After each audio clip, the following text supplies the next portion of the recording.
नमस्ते, मैं हूं आपके साथ जसप्रीत कौर। कोरोना केसेस काफी तेजी से बढ़े हैं। ऐसे में मास्क सबसे बड़ा हथियार है। मास्क आपकी और आपके परिवार की सुरक्षा करेगा। जब भी आप मास्क पहने, सही तरीके से पहने, अपने मुंह और नाक को कवर करें। हमने इसको लेकर के कैंपेन भी शुरू किया है, #मास्क पहनो इंडिया। आप खुद से ये प्रण लीजिए कि जब तक ये महामारी है और आप जहां कहीं भी जाएंगे, मास्क नहीं उतारेंगे। इजराइल और हमास के बीच 11 दिनों से जारी लड़ाई आखिरकार थम गई। इजरायली मीडिया रिपोर्ट के मुताबिक बीती रात इजराइल के पीएम बेन्यामिन नेतन्याहू के सुरक्षा मंत्रिमंडल ने गाजा पट्टी में 11 दिनों के सैन्य अभियान को रोकने के लिए एक तरफा संघर्ष विराम को मंजूरी दे दी। खबरों के मुताबिक हमास ने भी इस बात की पुष्टि की है कि इजराइल ने सीजफायर का ऐलान किया है। इजराइल और हमास के बीच ये लड़ाई 10 दिन पहले तब शुरू हुई थी जब हमास ने यरूशलेम पर लंबी दूरी के रॉकेट दागे। इससे पहले अल अक्सा मस्जिद में फिलिस्तीनी प्रदर्शनकारियों और इजरायली पुलिस के बीच झड़प से भी स्थिति तनावपूर्ण हो गई थी। इस लड़ाई में अब तक करीब 200 लोग जान गंवा चुके हैं।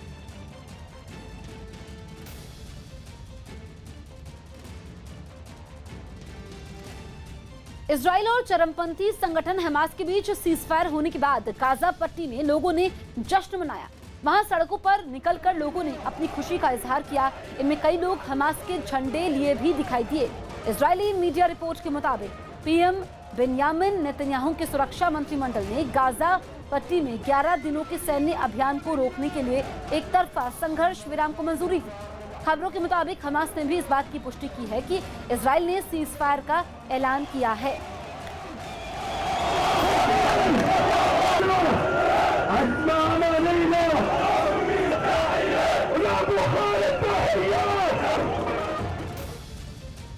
इजराइल के इस संघर्ष विराम का अमेरिका के राष्ट्रपति जो बाइडेन ने स्वागत किया और उम्मीद जताई कि अब इजराइल और फिलिस्तीन शांति की राह पर रहेंगे।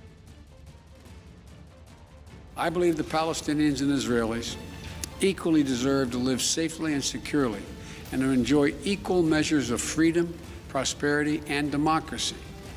My administration will continue our quiet, relentless diplomacy toward that end.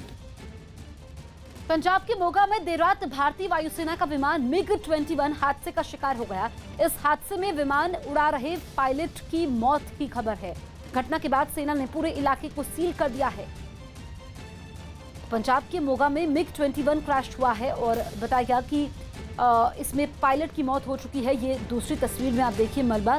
देर रात की घटना है जब MiG-21 क्रैश होता है। जो शुरुआती जानकारी सामने आई है कि ट्रेनिंग के समय यह हादसा हुआ जिसमें MiG-21 क्रैश होता है और इसके बाद वायुसेना की तरफ से पूरे इलाके को सील किया जाता है। अब इसकी जांच होगी कि आखिरकार ये हादसा हुआ कैसे, इसकी कारण क्या रहे, ये जांच का विषय है।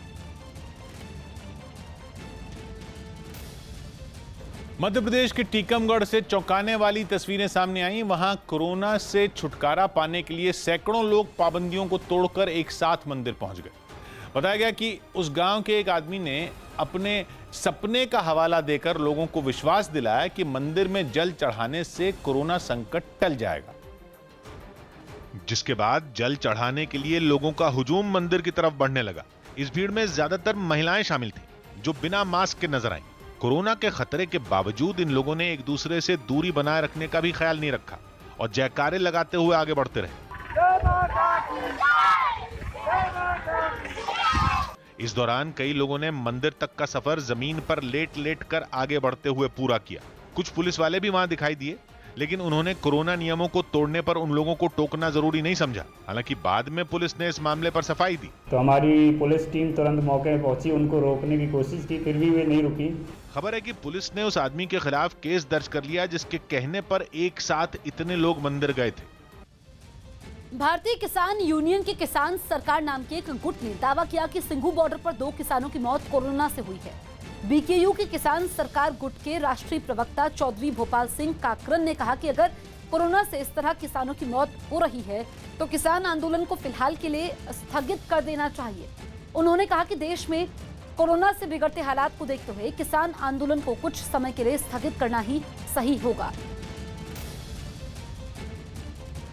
हमारे 2 किसान सिंधु बॉर्डर में कोरोना से मर गए और इस प्रकार से हमारे सारे किसान मरते रहेंगे तो कल आंदोलन कौन करेगा?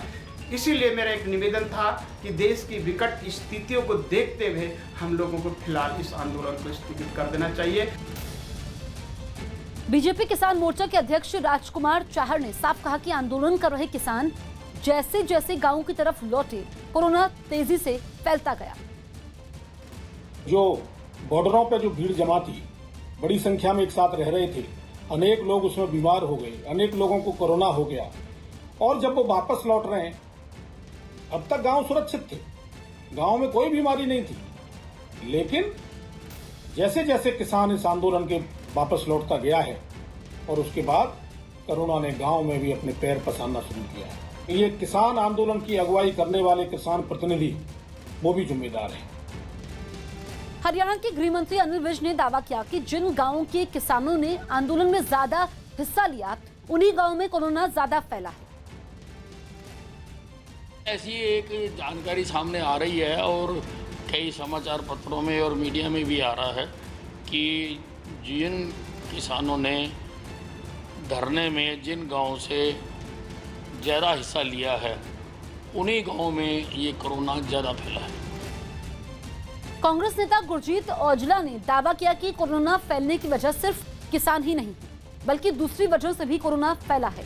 उन्होंने किसानों से मास्क पहनने और दूसरे नियमों का पालन करने की अपील की। साथ ही उन्होंने आंदोलन जारी रखने की भी अपील की है। अकेले किसान ही नहीं, और भी बहुत बड़े कारण हैं जिसके साथ ये कोरोना फैल रहा है, और किसानों को भी बेनती है कि आप चेक भी कराओ, वैक्सीन भी लो, और जो किसान संघर्ष है वो शुरू रहना चाहिए, और उसमें जो मास्क डाल के रखो, हाथ बार बार धो, सोशल डिस्टेंसिंग रखो, ये सब बातों का होना बहुत जरूरी है। मध्य प्रदेश में कोरोना वैक्सीन लगवाने के लिए चलाए जा रहे जागरूकता अभियान में कलाकारों की मदद ली गई। बताया गया कि प्रदेश के कई इलाके ऐसे हैं जहां टीका लगवाने में लोगों की दिलचस्पी कम है। उनमें एक इलाका टीकमगढ़ का भी है। वहां से सामने आई एक तस्वीर में कलाकारों की एक टोली एक गांव में घूमती दिखी। पुलिस की अगुवाई में इस टीम ने इलाके की जुबान में लिखे एक गीत को गाकर लोगों को वैक्सीन पर संदेश देने की कोशिश की।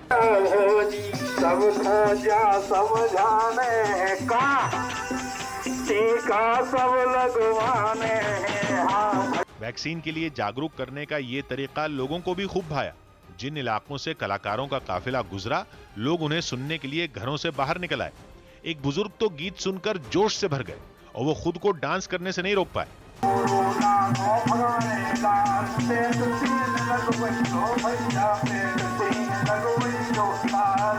इसके बाद पुलिस ने कोरोना से बचाव के लिए लोगों को जागरूक रहने की हिदायत दी। सभी लोगों से मेरा आग्रह है, जो भी शासन प्रशासन के निर्देश मिलते हैं उनका पालन करें, टीका जरूर लगवाएं।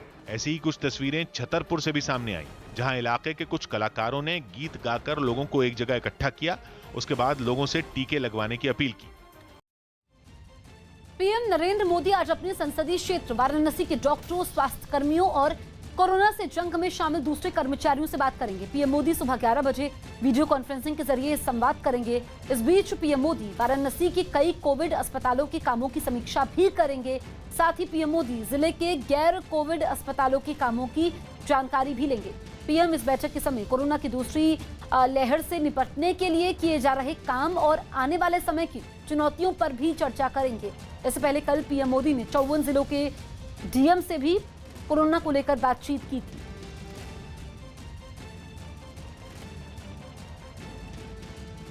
गुजरात में चक्रवाती तूफान टाउटे से हुई तबाही ने इंसानों और जानवरों दोनों की मुश्किलें बढ़ा दी।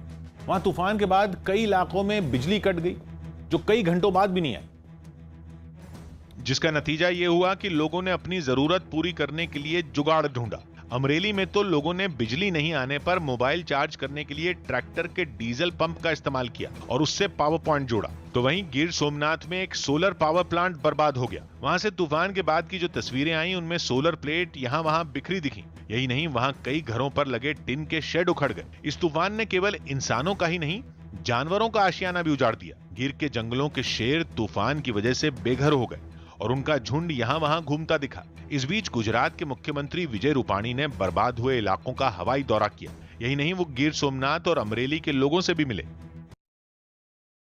हत्या केस में फरार रेसलर सुशील कुमार की तलाश तेज हो गई। दिल्ली में हत्या के मामले में फरार चल रहे पहलवान सुशील कुमार की ताजा तस्वीर सामने आने के बाद पुलिस ने तलाश तेज कर दी। दावा है कि ये तस्वीर मेरठ के टोल प्लाजा की है, जहां से वो फरार हुए। पुलिस अब सुशील कुमार के साथ कार में बैठे आदमी की भी तलाश कर रही है। यूपी के शामली में बारिश से एक मकान की छत गिर गई, जिसके नीचे दबने से एक महिला और उसके 3 बच्चों की मौत हो गई। पंजाब के ग्रामीण विकास मंत्री तृप्त राजेंद्र सिंह ने आरोप लगाया कि दिल्ली से लौटे किसानों की वजह से भी गांवों में कोरोना के मामले बढ़े हैं। क्या भी ਜਿਹੜੇ ਦਿੱਲੀੋਂ ਆਉਂਦੇ ਨੇ ਆਣ ਕੇ ਸਭ ਤੋਂ ਪਹਿਲਾਂ ਕੰਮ ਪਹਿਲਾਂ ਟੈਸਟ ਕਰੋ। जम्मू कश्मीर में सीआरपीएफ की टेलीफोन हेल्पलाइन वहां के लोगों के लिए लाइफलाइन बन गई है। पिछले 2.5 महीनों में इस हेल्पलाइन के जरिए कोरोना मरीजों समेत 500 लोगों की अलग अलग तरीके से मदद की गई। इस दौरान सीआरपीएफ के जवानों ने कहीं दवाएं पहुंचाई तो कहीं वो खुद लोगों को इलाज के लिए अस्पताल लेकर पहुंच गए। बहुत सारे लोग जो हैं कि हमारे पास राशन के लिए कॉल करते हैं, हम उनको राशन प्रोवाइड करते हैं। भारतीय महिला क्रिकेट टीम इस साल के आखिर में ऑस्ट्रेलिया दौरे पर अपना पहला पिंक बॉल टेस्ट खेलेगी। ये टीम का पहला डे नाइट टेस्ट भी होगा। महिला क्रिकेट के इतिहास में अब तक सिर्फ एक टेस्ट मैच पिंक बॉल से खेला गया है। ये मुकाबला 2017 में सिडनी में ऑस्ट्रेलिया और इंग्लैंड के बीच हुआ था। रेलवे ने कई जगहों पर अपने कर्मचारियों को कोरोना का टीका लगाने के लिए एक खास अभियान की शुरुआत कर दी, जिसकी एक तस्वीर नई दिल्ली रेलवे स्टेशन से भी सामने आई, जहां बीते 4 दिन से 45 साल से ऊपर की उम्र के रेलवे स्टाफ को वैक्सीन लगाई जा रही है। रेलवे स्टेशन की बात करें तो यहाँ के अजमेरी गेट 5 रेलवे स्टाफ के लिए वैक्सीनेशन प्रोग्राम चल रहा है। रेलवे कर्मचारियों की union all India railway men's federation ने चेतावनी दी कि अगर उन्हें जल्द ही फ्रंटलाइन वर्कर नहीं माना गया तो वो आंदोलन करेंगे। कि हम अपनी जान हथेली पर लेकर के जो है वो समाज की सेवा कर रहे हैं, देश की सेवा कर रहे हैं, और फिर हमको फ्रंटलाइन वर्कर क्यों नहीं माना जा रहा है।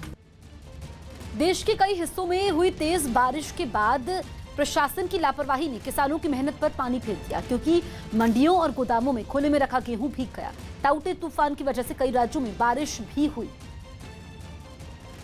लेकिन इन राज्यों के कई शहर ऐसे हैं जहां के प्रशासन को यह ख्याल ही नहीं आया कि इस बारिश में मंडियों और गोदामों में खुले में रखा हजारों क्विंटल गेहूं बर्बाद हो जाएगा। उत्तर प्रदेश के हरदोई में तो लापरवाही की हद ही हो गई। वहां मौसम विभाग की चेतावनी के बावजूद अनाज मंडी में गेहूं खुले में पड़ा रहा और रात भर बारिश में भीगता रहा। हरदोई की इस मंडी में बहुत सारा गेहूं तो ऐसा था जो किसान बेचने के लिए लाए थे, लेकिन बेच नहीं पाए। यही नहीं, बिका हुआ गेहूं भी वहां आसमान के नीचे पड़ा रहा। कुछ यही बदइंतजामी दिल्ली के पास नोएडा में भी दिखी, जहां के सरकारी गोदाम में रखा करीब 100 टन गेहूं बारिश की बलि चढ़ गया। वहां न केवल खुले में पड़ा गेहूं भीगा, बल्कि गोदाम के अंदर रखा बहुत सारा गेहूं भी लापरवाही की भेंट चढ़ गया, क्योंकि गोदाम की छत टूट गई, जिससे बारिश का पानी अंदर घुस गया। अनाज की बर्बादी की तस्वीरें केवल उत्तर प्रदेश से ही नहीं, मध्य प्रदेश से भी आईं, जहां के नरसिंहपुर का सरकारी खरीदी केंद्र किसी तालाब से कम नहीं लगा। वहां इकट्ठा हुए पानी में बोरियों में पड़ा गेहूं सड़ता रहा। यही नहीं, अपनी लापरवाही पर लीपापोती करने के लिए बाद में गोदाम के कर्मचारी भीगा अनाज वहां से हटवाने लगे। लेकिन इस बदहाली से किसान बहुत नाराज दिखे, क्योंकि वो कई दिनों से अपना अनाज बेचने का इंतजार कर रहे थे। हम लोगों को गेहूँ 4 दिन से पड़ा है। अच्छा।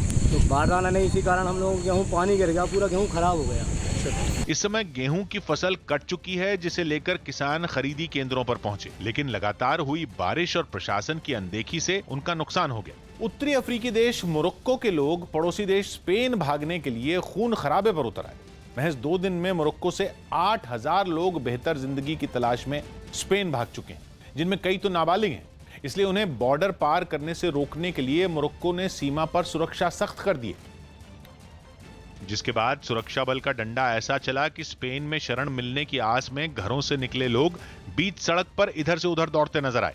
लेकिन अगले ही पल लोगों का डर गुस्से में बदल गया। बॉर्डर से पहले ही मोरक्को के सुरक्षा बल की तैनाती देखकर वो भड़क गए और उन्होंने जवानों को ही दौड़ा दिया।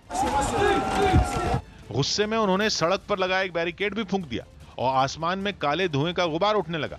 मगर फिर सुरक्षा बल के जवान वापस आए और ऐसे एक्शन में नजर आए कि प्रदर्शनकारी दुम दबाकर भाग खड़े हुए। सामने आई दूसरी तस्वीरों में भी दर्जनों लोग बॉर्डर पार करने की फिराक में दिखे।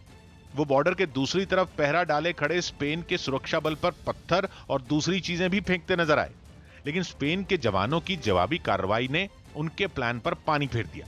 असल में मोरक्को के लोग शरण के लिए स्पेन के यूरोप वाले मुख्य भाग में नहीं, बल्कि उत्तरी अफ्रीका में ही स्पेन के एक एन्क्लेव सेउता में शरण ले रहे हैं।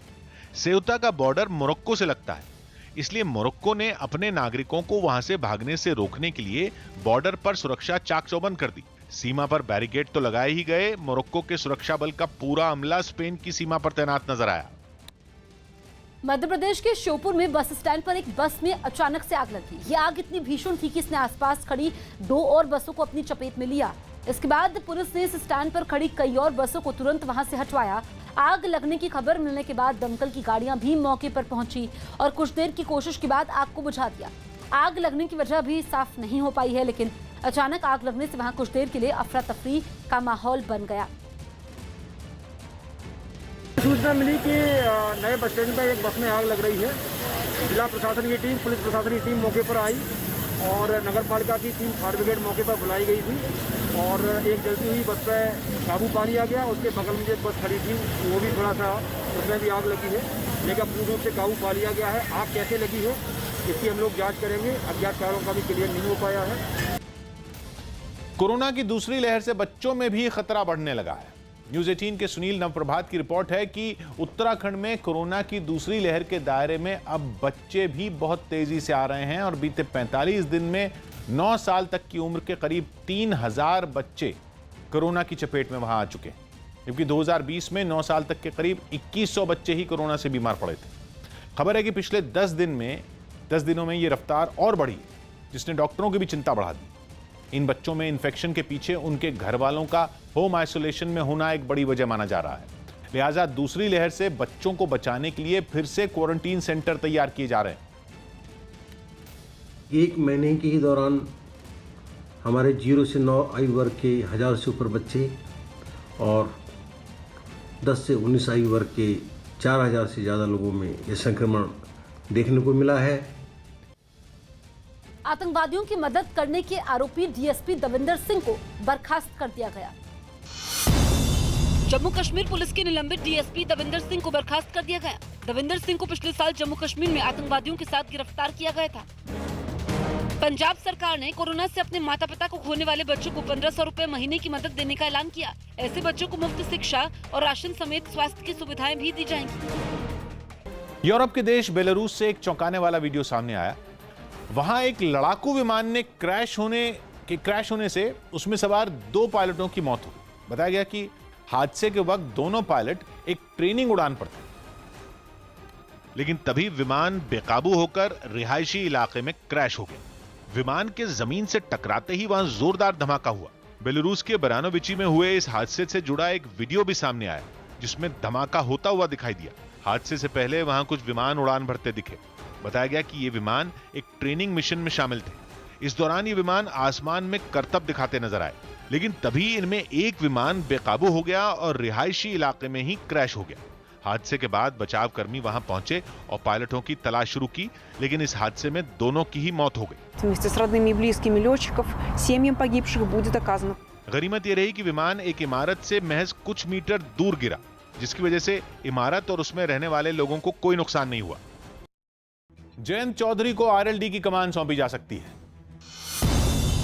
आरएलडी की राष्ट्रीय कार्यकारिणी की 25 मई को ऑनलाइन बैठक होगी, जिसमें जयंत चौधरी को पार्टी की कमान सौंपे जाने का ऐलान हो सकता है। 6 मई को पार्टी अध्यक्ष और जयंत के पिता अजीत सिंह का कोरोना से निधन हो गया था। केंद्र सरकार के प्रधान वैज्ञानिक सलाहकार के विजय राघवन ने बताया कि कोरोना का वायरस हवा में 10 मीटर तक जा सकता है। ईडी ने दिल्ली के कारोबारी नवनीत कालरा पर मनी लॉन्ड्रिंग का केस दर्ज कर लिया। नवनीत पर ऑक्सीजन कॉन्सेंट्रेटर की कालाबाजारी का आरोप है।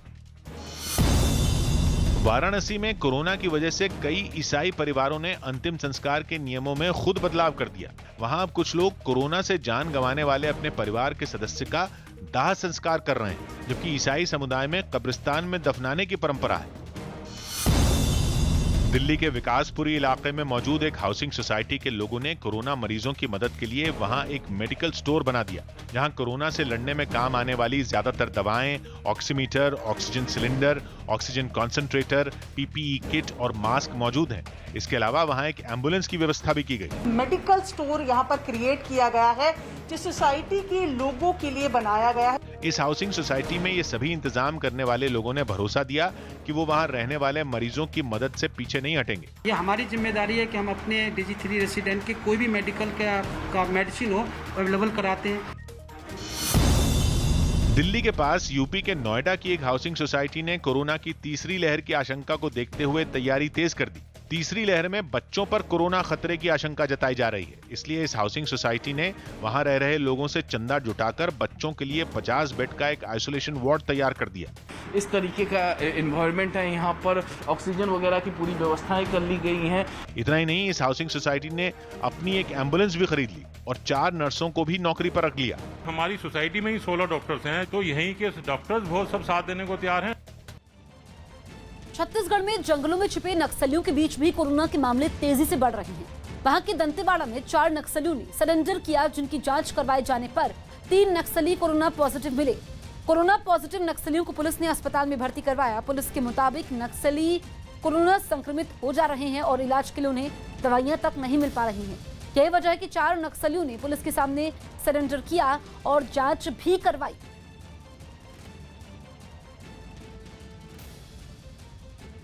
म्यूकोरमाइकोसिस यानी ब्लैक फंगस के बढ़ते खतरे पर केंद्र सरकार ने सभी राज्यों को चिट्ठी लिखी। न्यूज़ 18 के रवि सिंह की रिपोर्ट है कि चिट्ठी में सभी राज्यों से इस बीमारी को महामारी घोषित करने की अपील की गई।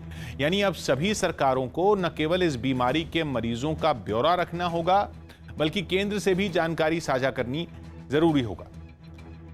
इस अपील का असर भी होना शुरू हो गया और कुछ राज्यों ने इसे महामारी घोषित कर दिया, जिनमें पंजाब और राजस्थान शामिल हैं। कोरोना से ठीक हो चुके लोगों में म्यूकोरमाइकोसिस तेजी से फैल रहा है और कई राज्यों में इसके मरीज लगातार बढ़ रहे हैं। लिहाजा म्यूकोरमाइकोसिस के इलाज में काम आने वाली दवा के गलत इस्तेमाल पर दिल्ली सरकार ने सख्ती दिखाई। न्यूज़ 18 के दीपक रावत की रिपोर्ट है कि इसकी निगरानी के लिए केजरीवाल सरकार ने 4 डॉक्टरों की एक कमेटी बनाई, जो इस बीमारी में काम आने वाली एम्फोटेरिसिन बी, इस इंजेक्शन के गलत इस्तेमाल को रोकने और सही मरीजों तक इसको मुहैया कराने का काम देखेगी। जिन अस्पतालों को इस इंजेक्शन की जरूरत होगी, उनको भी सबसे पहले इसी कमेटी के पास आवेदन भेजना होगा, जिसके बाद इन आवेदनों पर चर्चा के लिए दिन में 2 बार सुबह 10 बजे से 11 बजे और शाम 4 बजे से 5 बजे वर्चुअल बैठक होगी और मीटिंग में मोहर लगने के बाद यह दवा अस्पताल को मुहैया कराई जाएगी। यही नहीं, दिल्ली सरकार ने म्यूकोरमाइकोसिस के इलाज पर एक बैठक भी की, जिसमें राजधानी के LNJP, GTB और राजीव गांधी अस्पताल में इसके इलाज के लिए अलग से सेंटर बनाने का फैसला लिया गया। 3 राज्यों ने ब्लैक फंगस को महामारी भी घोषित किया था। क्या दिल्ली में अभी ऐसी स्थिति नजर आ रही है? जरूरत पड़ेगी, हम जरूर करेंगे। जो भी स्टेप्स उठाने की जरूरत है, हम जरूर सारे स्टेप्स उठाएंगे। झारखंड के हजारीबाग से डरा देने वाला एक वीडियो सामने आया। वहां भीषण आग की लपटों में कुछ गाड़ियां घिर गई। बताया गया कि पहले 2 ट्रकों की आपस में टक्कर हुई, जिसके बाद एक ट्रक के फ्यूल टैंक में आग भड़की और इतनी भयानक हो गई कि उसने चंद मिनटों में ही पास में खड़ी 3 गाड़ियों को अपनी चपेट में ले लिया। ट्रक में सामान भरा था, जिसने इस आग में घी डालने का काम किया और पलक झपकते ही उसने खतरनाक रूप ले लिया। गाड़ियों से निकलती भीषण लपटें दूर से ही उठती दिखाई दी, जिन्हें देखकर वहां लोगों की भीड़ जमा हो गई। इस बीच कुछ लोगों ने फायर ब्रिगेड को इस घटना की जानकारी दी, जिसके बाद कई गाड़ियों के साथ दमकल कर्मी वहां पहुंचे और आग बुझाने में जुट गए। लेकिन उसे बुझाना उनके लिए भी आसान नहीं था, क्योंकि आग चारों तरफ फैल चुकी थी। इसके बाद फायर ब्रिगेड के लोगों ने पहले ट्रक पर पानी की बौछार की, उसके बाद बाकी गाड़ियों की तरफ रुख किया। अग्निशमन नहीं आता, लगभग यहाँ अगल बगल घर में आग लग जाता है। कई घंटों की मेहनत के बाद दमकल कर्मियों ने आग तो बुझा दी, लेकिन तब तक तीनों गाड़ियां जलकर राख हो गईं। इटली के स्ट्रोम्बोली द्वीप पर एक ज्वालामुखी में इतना जोरदार विस्फोट हुआ कि उससे निकली राख का गुबार आसमान में 2 किलोमीटर की ऊंचाई तक उड़ गया। हालांकि राहत की बात यह रही कि ज्वालामुखी के लावे ने वो दिशा पकड़ी जहां लोग नहीं रहते, क्योंकि अगर ज्वालामुखी रिहायशी इलाके पर नजर डालता तो हर तरफ तबाही मच जाती। ऐसा इसलिए क्योंकि सामने आई तस्वीरों में ज्वालामुखी का नजारा देखकर ऐसा लगा मानो कई टन बारूद के ढेर में जोरदार धमाका हो गया। बेहद घने काले धुएं के गुबार का आसमान पर कब्जा नजर आया, बल्कि एक बार को ऐसा लगा जैसे बादलों का रंग ही काला पड़ गया हो। मीलों दूर से तो ज्वालामुखी की राख का गुबार किसी बवंडर की तरह दिखा। जब गर्मी शांत नहीं हुई तो खौलता लावा अपनी आग बुझाने के लिए समंदर के ठंडे पानी से जा मिला और फिर आसमान में कई फीट तक भाप उठती नजर आई। महाराष्ट्र के मुख्यमंत्री उद्धव ठाकरे आज टाउटे तूफान से प्रभावित इलाकों का दौरा करेंगे। उद्धव ठाकरे सिंधुदुर्ग और रत्नागिरी के प्रभावित इलाकों में जाएंगे और वहां ताउते तूफान की वजह से हुए नुकसान की जानकारी भी लेंगे। इसके बाद सीएम उद्धव डीएम के साथ बैठक भी करेंगे। इससे पहले महाराष्ट्र के पूर्व मुख्यमंत्री और नेता प्रतिपक्ष देवेंद्र फडणवीस ने चक्रवात से प्रभावित इलाकों का दौरा किया और उद्धव ठाकरे से लोगों की मदद की अपील की थी।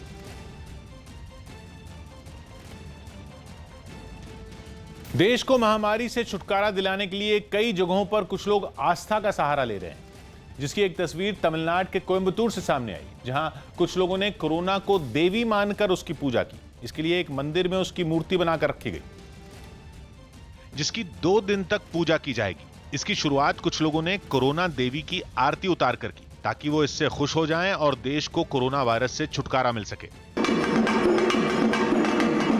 मूर्ति की पूजा के अलावा मंदिर में हवन भी किया गया। कोरोना वायरस, कोरोना देवी। इस पूजा के दौरान उन लोगों में कोई भी मास्क पहने नहीं दिखा और न ही उनमें किसी ने एक दूसरे से दूरी बनाए रखने का ख्याल रखा। गुजरात के वडोदरा में चौंकाने वाला एक वीडियो सामने आया। वहां रेलवे यार्ड में खड़ी एक ट्रेन की बोगियों में अचानक आग लग गई। आग कैसे लगी, इसकी जांच में रेलवे पुलिस जुट गई, लेकिन आग इतनी भीषण थी कि उसने कुछ ही देर में ट्रेन की 3 बोगियों को एक एक कर अपनी चपेट में ले लिया। उन बोगियों की खिड़कियों और दरवाजों से लपटों के साथ धुआं उठने लगा, जिसे देखकर वहां कई लोग जमा हो गए। तुरंत ही फायर ब्रिगेड की टीम भी घटना वाली जगह पहुंच गई और आग को बुझाने का काम शुरू कर दिया गया। धधकती ट्रेन के पास एक दूसरी ट्रेन भी पटरी पर खड़ी थी। डर यह था कि कहीं उसे भी ये लपटें अपनी जद में न ले लें, इसलिए उस ट्रेन को वहां से हटा लिया गया। इस बीच दमकल कर्मी आग बुझाने में जुटे रहे। इसी का नतीजा रहा कि उन्होंने आग को दूसरी बोगियों में फैलने से पहले ही बुझा लिया। खड़ी ट्रेन में फायर हुई थी, आग को काबू में ले लिया हुआ है। जब तक ट्रेन की आग को बुझाया गया, तब तक उसकी 3 बोगियां पूरी तरह बर्बाद हो चुकी थी। सौभाग्य की एक बात यह कि बीते 1.5 महीने में यार्ड में खड़ी बिजली से चलने वाली ट्रेनों में आग लगने की यह दूसरी घटना है और आशंका जताई जा रही है कि पिछले महीने रोहतक और अब वडोदरा में ट्रेन के डिब्बों में आग बिजली के शॉर्ट सर्किट से लगी होगी, जिसकी असल वजह की जांच की जा रही है। पूर्व एथलीट मिल्खा सिंह को कोरोना हो गया।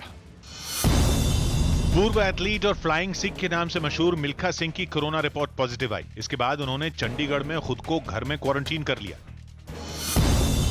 अहमदाबाद में म्यूकोरमाइकोसिस यानी ब्लैक फंगस की दवाओं की कालाबाजारी का मामला सामने आया, जिसके बाद पुलिस ने 4 आरोपियों को गिरफ्तार कर लिया। आरोप है कि ये लोग 10-10 हजार में दवा बेच रहे थे।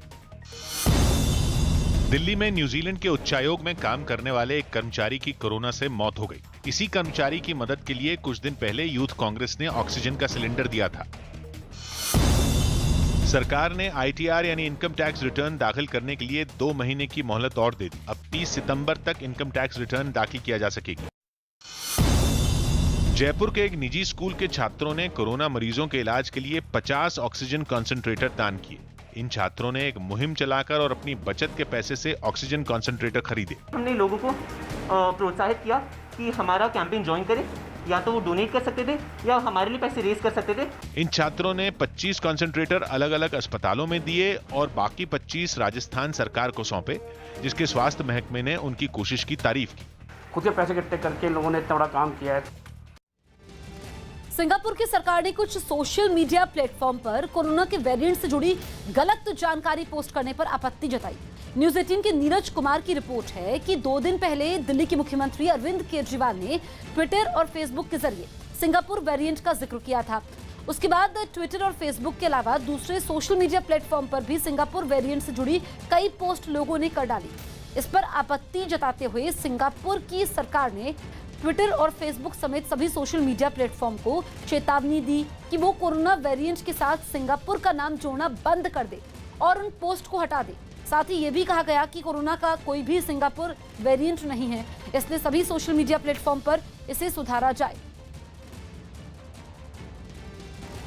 अमेरिका के लुइसियाना में भारी बारिश के बाद आई बाढ़ की वजह से 4 लोगों की मौत हो गई, जबकि कई लोगों को अपना घर छोड़ना पड़ा। वहां के मौसम विभाग ने लुइसियाना और टेक्सास समेत कई इलाकों में बारिश की चेतावनी दी, जिसका असर भी दिखाई दिया। सबसे बुरा हाल लुइसियाना का रहा, जहां भारी बारिश के बाद बाढ़ जैसे हालात पैदा हो गए। सड़कों में इतना पानी भर गया कि गाड़ियां आधी डूब गईं। लोगों के मकान, पार्क, मैदान सब पानी में डूब गए। कई जगहों पर तो सड़क में ही नाव चलाने की नौबत आ गई। पानी बढ़ता देख कई परिवारों को अपना घर छोड़कर सुरक्षित ठिकाने की तरफ जाना पड़ा। एक जगह तो कई गाड़ियों का ढेर दिखाई दिया। बताया गया कि ये गाड़ियां एक अंडरपास में फंस गई थी। हर तरफ पानी ही पानी दिखाई दिया। टेक्सास से भी ऐसी ही कुछ तस्वीरें सामने आई। लगातार भारी बारिश के बाद सड़कें पानी से लबालब भर गईं। सामने आई एक तस्वीर में एक कार पानी में फंसी दिखाई दी। बारिश और बाढ़ की वजह से वहां करीब 1 लाख घर अंधेरे में डूब गए, क्योंकि कई परिवारों को अपना घर छोड़ना पड़ा। लखनऊ में ऐशबाग ईदगाह में कोरोना का टीका लगाने के लिए एक सेंटर बनाया गया। इस वैक्सीन सेंटर पर 18 साल से ज्यादा उम्र के सभी लोगों को टीका लगाया जा रहा है। इतना ही नहीं, वहां कोरोना की पहली और दूसरी डोज लगवाने वालों के लिए अलग अलग जगह बनाई गई है। अधिकारियों ने इस सेंटर का दौरा किया और वहां किए गए इंतजामों की तारीफ की। इस मौके पर ईदगाह से जुड़े धर्मगुरुओं ने सभी लोगों से कोरोना का टीका लगवाने की अपील भी की। कोविड से महफूज रहने के लिए प्रिकॉशन के साथ साथ वैक्सीनेशन लाजमी और ज़रूरी है, और जितनी जल्दी वैक्सीनेट लोग हो जाएंगे उतनी जल्दी ही हमारे शहर और मुल्क को इस बीमारी से आज़ादी मिल जाएगी। क्योंकि यहाँ इस्लामिक सेंटर का ईदगाह का कैंपस बड़ा है और इस एरिया की आबादी भी बहुत घनी और बड़ी आबादी है, लिहाजा यहाँ पर ये वैक्सीनेशन सेंटर कायम किया गया है जिससे लोगों को सहूलत और आसानी हो। और इस मौके पर भी जो सोशल डिस्टेंसिंग के नॉर्म्स हैं वो पूरी आसानी के साथ लोग उसको फॉलो कर सकें और किसी किस्म का कोई इन्फेक्शन ना हो। इन तमाम बातों को मद्देनज़र रखते हुए यहाँ पे ये वैक्सीनेशन सेंटर कायम किया गया है।